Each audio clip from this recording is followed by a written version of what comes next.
नमस्कार। तो चलिए शुरू करते हैं आज का अभ्यास। सुखासना की अवस्था में बैठते हुए दोनों हाथों को अपने घुटने पर रख दीजिए और लंबी सांस लेकर ओम का उच्चारण कीजिए।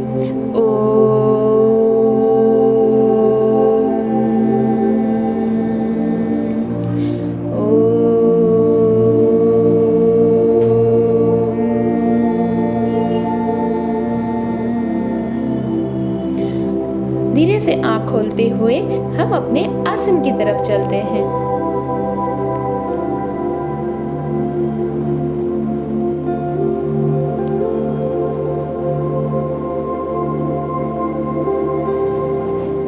मैट पर बैठ जाइए।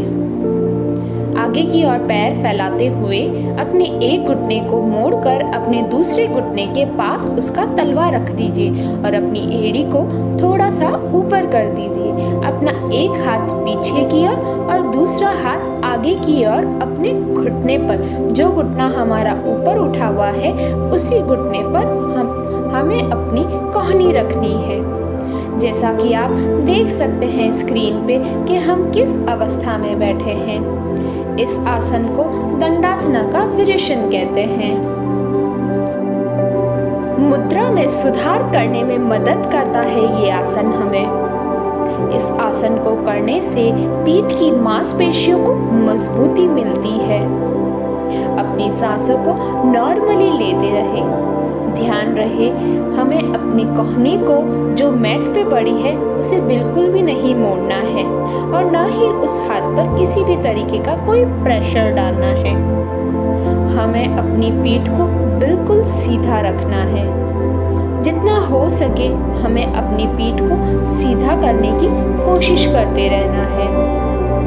इस कोशिश से हमारी रीढ़ की हड्डी को लंबाई और फैलाव मिलता है। अब हम अपने दूसरे पैर को उस तरफ रखेंगे, यानी दूसरे साइड रखेंगे। जो पैर हमारा मैट पर सीधा था अब उसे मोड़कर हम अपने दूसरे पैर के घुटने के पास रख देंगे और हम अपनी एड़ी को थोड़ा सा ऊपर उठा देंगे और अपनी कमर को बिल्कुल सीधा रखना है और अपने हाथों को भी बिल्कुल सीधा रखना है। दृष्टि सामने की ओर होनी चाहिए। इस आसन को करने से पीठ और कूल्हों की चोट के लिए आपके शरीर को प्रतिरोधक क्षमता मिलती है। इस आसन को करने से मस्तिष्क की कोशिकाओं को शांत करने में मदद करता है ये आसन। इस आसन से हमारे पाचन अंगों की कार्य क्षमता में सुधार आता है। इस आसन से हैमस्ट्रिंग के लिए हल्का खिंचाव मिलता है हमको। अब हम अपने अगले आसन की तरफ चलते हैं, जो कि है सुखासनावस्था का एक वेरिएशन। सुखासना की अवस्था में बैठकर हमें अपने दोनों हाथों को क्रॉस में करते हुए अपने पैर के नीचे से करके अपने पैर के अंगूठों को पकड़ना है और ऊपर की ओर करना है। जैसा कि आप स्क्रीन पे देख सकते हैं कि हमने किस तरीके से दोनों हाथों को अपने दोनों पैरों के अंगूठों को पकड़ रखा है। इस आसन को करने से रीढ़ की हड्डी को फैलाव मिलता है और कॉलर बोन और छाती को चौड़ा करता है ये आसन। यह आसन हमारे मन को शांत करता है। शांति और शांति की स्थिति को बनाए रखता है ये आसन। इस आसन को करने से चिंता, तनाव और मानसिक थकान भी दूर होता है। अपनी सांसों को नॉर्मली लेते रहना है।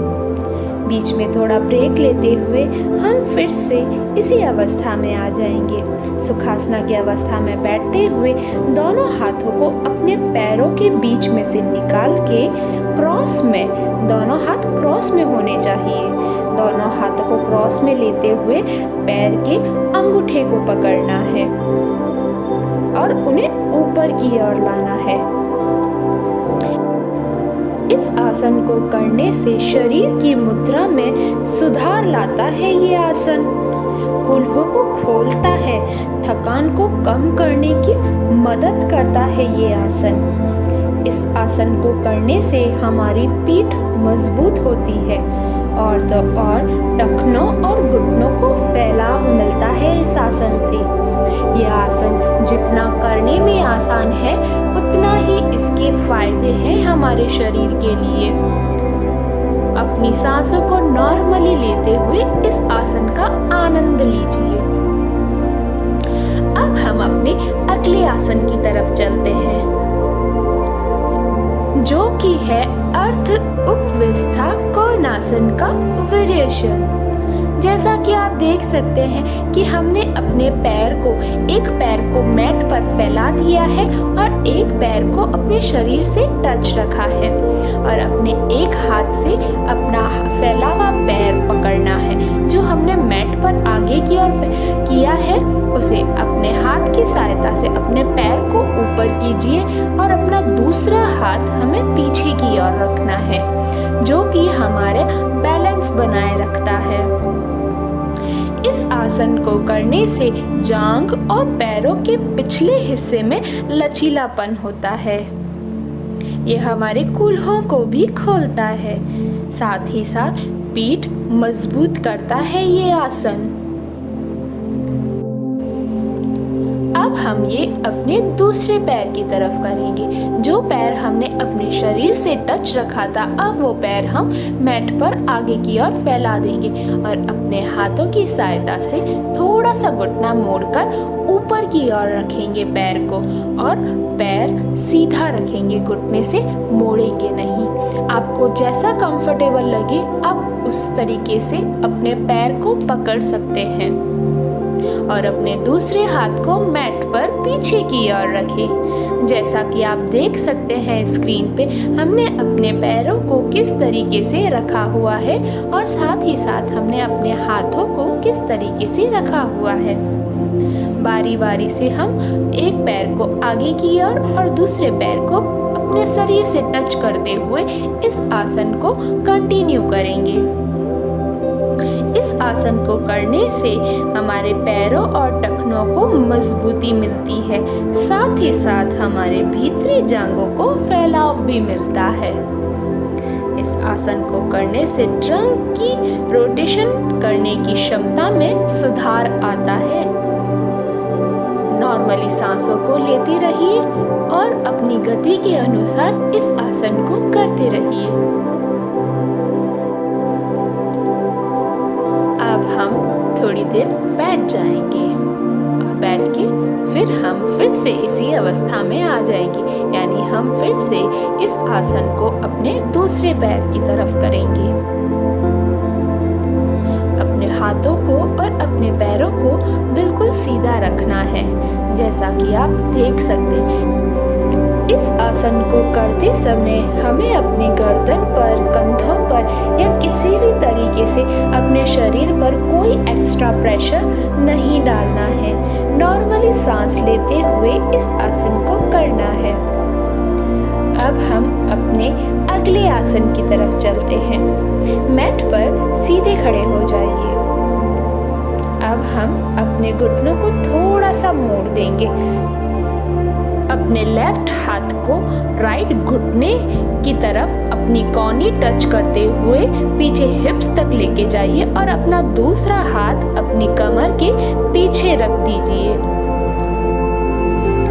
परिवर्तिता उत्कटासन का वेरिएशन है ये, ट्विस्टेड चेयर पोज।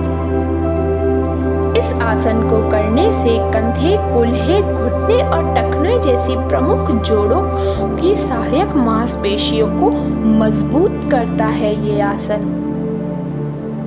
बीच में रेस्ट लेते हुए अब हम अपने दूसरे पैर यानी कि हम कमर को दूसरी जगह से ट्विस्ट करेंगे। जो हाथ हमने ऊपर की ओर रखा था वही हाथ हम अब आगे की ओर अपने घुटने से टच करते हुए हिप्स तक लेके जाएंगे और अपने दूसरे हाथ को कमर के पीछे की ओर ले जाएंगे। इस आसन को करने से कोर ताकत विकसित होती है, साथ ही साथ क्वाड्स को मजबूत करता है ये आसन। स्थिरता का निर्माण करके घुटनों के जोड़ों की रक्षा करने में मदद करता है ये आसन। बीच में रेस्ट लेते हुए हम फिर से इसी अवस्था में आ जाएंगे। यह आसन हमारे कंधे और छाती को खोलता है, साथ ही साथ सांस लेने में भी सुधार करता है ये आसन। इस आसन को करने से हमारे पैर मजबूत बनते हैं।